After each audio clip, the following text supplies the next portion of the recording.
The U.S. Supreme Court has ruled in a 5-4 decision to reject Florida's law for determining whether an inmate is intellectually disabled and therefore ineligible for the death penalty.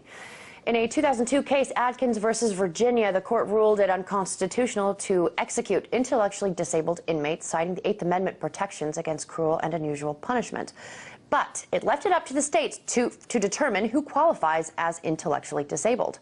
Florida decided to use one single criteria for determination, an IQ test, and any score over 70 qualifying a convict as intellectually fit for capital punishment.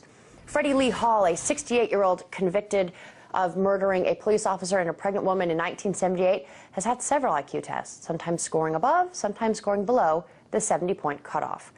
In his decision, Justice Kennedy said reducing the evaluation to one number disregards established medical practices and ignores the inherent imprecision of these tests.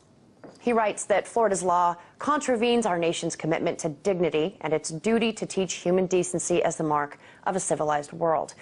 The states are laboratories for experimentation, but those experiments may not deny the basic dignity the Constitution protects. Florida will now have to take standard statistical error into account when evaluating inmates.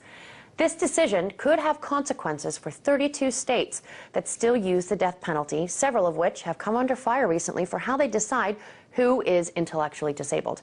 In particular, Georgia has the highest burden of proof of any state, requiring proof beyond a reasonable doubt.